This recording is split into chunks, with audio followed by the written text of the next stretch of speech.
All right, today we're digging into a fascinating new equity research report all about Mazagon Dock Shipbuilders, which is basically India's #1 naval defense company. Now, this report, it's dated hypothetically in the near future, March 2026, and it makes a really bold claim. It says this 250-year-old giant is standing at a major turning point. So let's dig in and find out why. So you got to understand, Mazagon Dock, or MDL as people call it, isn't just any shipbuilder. We're talking about the only shipyard in all of India that can build the really high-tech stuff. We're talking destroyers and conventional submarines. I mean, that alone gives them this huge advantage, a real competitive moat, you could say. And this new analysis we're looking at, it says they're right at a critical moment that could literally change the game for them completely. Okay, so at the very heart of this story is one massive number. 99,000 crore rupees. That's around 12 billion US dollars, give or take. And just to be clear, this isn't the company's total value. It's not their yearly sales. Nope. This is the potential size of a single contract. And that, right there, leads us to the big question for this whole explainer. I mean, think about it. Can a single contract, even a massive one, really change everything for a company that's been around for 250 years? Well, the report we're digging into makes a very compelling case that the answer is a resounding yes. So, what exactly is this game-changing contract? Well, it goes by the name Project 75 India, or P75I for short. And believe me, this is the linchpin. The entire investment idea we're about to explore, it all hangs on this. Okay, so P75I is a deal for six, count 'em, 6 next-generation submarines.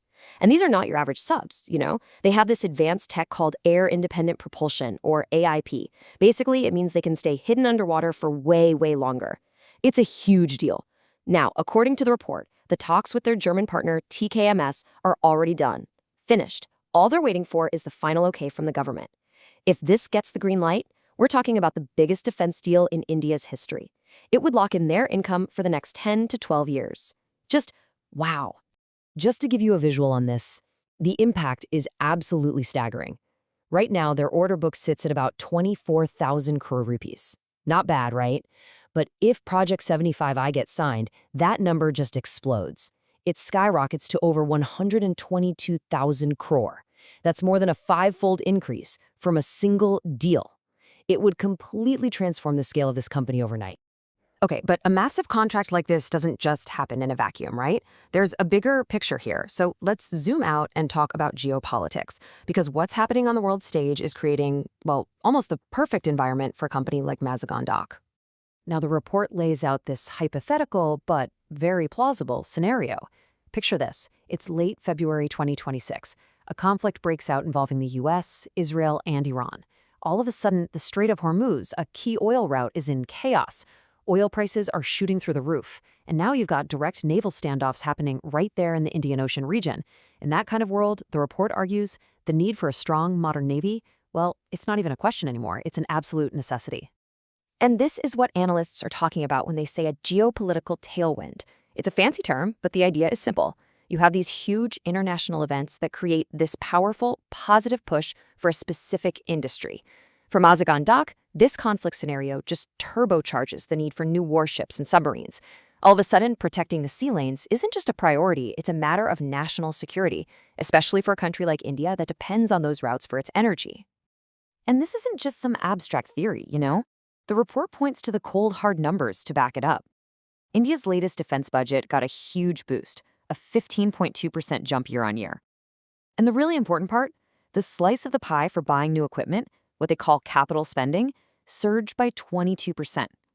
A huge chunk of that money is specifically set aside for Indian companies, with MDL being at the front of the line. Okay, so we've got a potential monster contract on the table. We've got the global situation pushing for it. But can the company actually pull it off? Does it have the financial muscle? Well, let's take a look under the hood at what the report calls its financial fortress. All right, let's do a quick comparison here. Think about a typical company in a heavy industry like this one. They're usually drowning in debt, right? They have to borrow tons of money just to operate.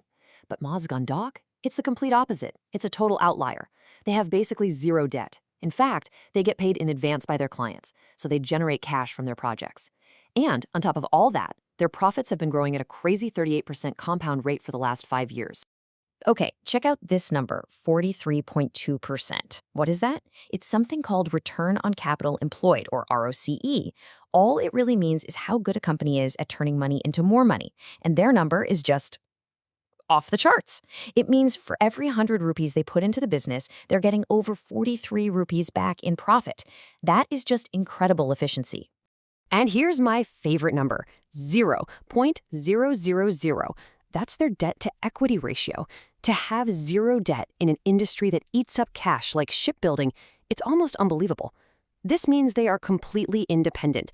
They have the stability and the freedom to take on huge projects like P75I without breaking a sweat. All right, so let's recap. We've got a game-changing contract in the wings. We've got the global winds blowing in their favor, and the company's financials are like a fortress.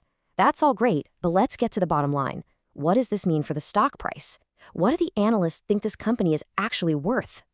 So the way the analysts figure this out is pretty straightforward. They use a method called sum of the parts.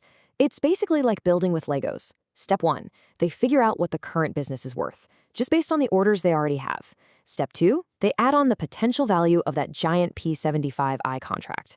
And step 3, they sprinkle in a little extra value for other deals they might win down the road.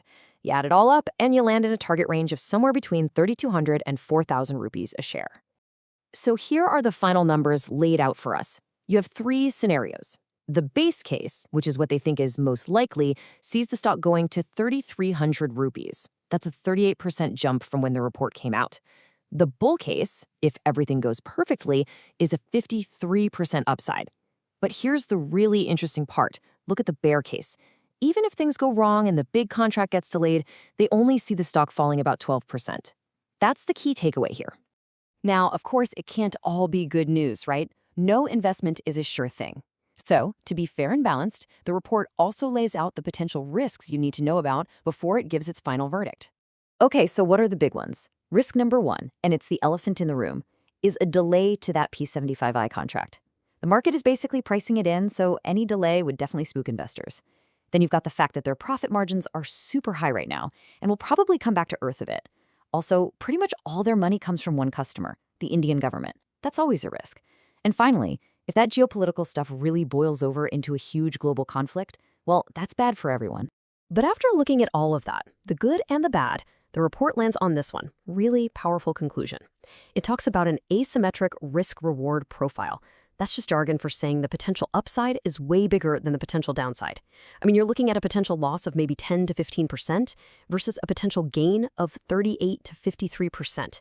And because of that imbalance, the report's conclusion is a firm buy recommendation.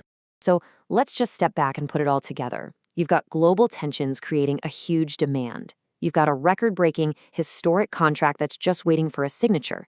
And you have a company that's debt-free and financially rock-solid, ready to go. So the question is, are all these things coming together to create the perfect storm for India's top shipbuilder? Well, according to this deep dive report, the answer isn't just yes, it's a picture of a company right at the beginning of a whole new chapter.